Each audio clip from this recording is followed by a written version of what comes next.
Hello guys, কেমন আছেন সবাই? আশা করি সবাই ভালো আছেন। তো এটা হচ্ছে একটা মার্সিডিজ ব্র্যান্ডের গাড়ি। তো গাড়িটা কি কারণে আসলো এবং গাড়ির কি সমস্যা সেটা আজকে এই ভিডিওতে দেখাবো। তো গাড়ির প্রথমত সমস্যা হচ্ছে গাড়ি ব্রেক ফেটুল না চাপা গাড়ির ব্রেক লাইটটা কিন্তু জ্বলে থাকে। গাড়ির ব্রেক লাইটটা ডেরিক হয়ে গেছে।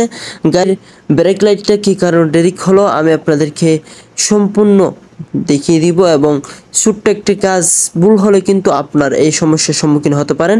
তো এই যে দেখতে পাচ্ছেন, এটা হচ্ছে গাড়ির ব্রেক লাইটটা জ্বলে থাকতেছে। গাড়ির পেট্রোল চাপ না দেওয়া সত্ত্বেও গাড়ির ব্রেক লাইটগুলো জ্বলে থাকে।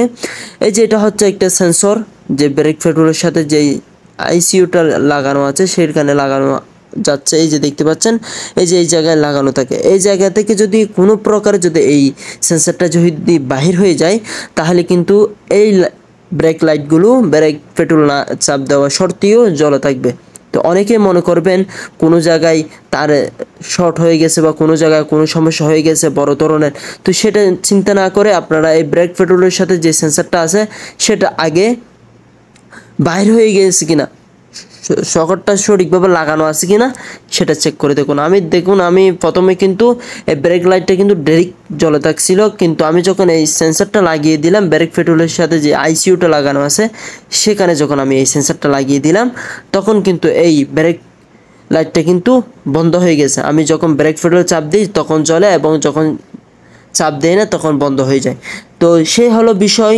এই যে সেন্সরটা যখন বাইরে হয়ে গেছে তখন ব্রেক পেট্রোলটা অটোমেটিকলি জ্বলা শুরু করছে। এটা কোনো ক্যামরি বা টয়োটা, হুন্ডাই এর কোম্পানির গাড়ি না। তো এটা হচ্ছে মার্সিডিজ ব্র্যান্ডের গাড়ি। তো মার্সিডিজ ব্র্যান্ডের গাড়ি যেহেতু, সেখানে একটু প্রবলেম, ভিন্ন ধরনের কাজ, সেটা একটু বুঝে চিন্তে করতে হবে।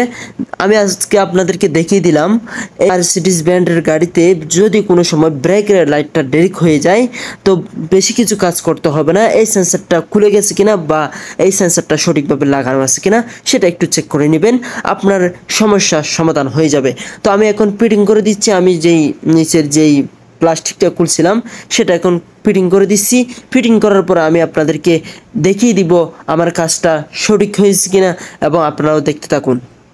তো যে বিষয়টা বলতে চাচ্ছিলাম, যদি কোনো সময় আপনাদের যদি এরকম প্রবলেম হয়, গাড়ির এই মার্সিডিজ ব্র্যান্ডের গাড়িতে যদি এই ব্রেক লাইটটা যদি অটোমেটিকলি ডাইরেক্ট হয়ে যায় বা ব্রেক পেট্রোল চাপ না দেওয়া সত্ত্বেও ব্রেক পেট্রোল লাইটটি জ্বলে থাকতেছে, ডাইরেক্ট হয়ে গেছে, তো আপনাদের অন্য চিন্তা না করে কোনো জায়গায় তার শর্ট হয়ে গেছে বা কোনো জায়গায় তার ফুটো গেছে বা নষ্ট হয়ে গেছে এই চিন্তা না করে আপনারা এই সেন্সরটা লাগানো আছে কিনা বা সকেটটা সঠিকভাবে লাগানো আছে কিনা সেটা একটু চেক করে নেবেন। তো আজকে এতটুকুই। সবাই সুস্থ এবং ভালো থাকবেন। তো মার্সিডিজ ব্র্যান্ডের গাড়িতে কিন্তু অনেকেই কাজ করতে চায় না। আল্লাহর অশেষ রহমত, আমি সেই মার্সিডিজ ব্র্যান্ডের গাড়ি কাজ করি। তো আপনারা যারা এখন আমার চ্যানেল সাবস্ক্রাইব করেন অবশ্যই সাবস্ক্রাইব করুন। পাশে আল্লাহ হাফেজ।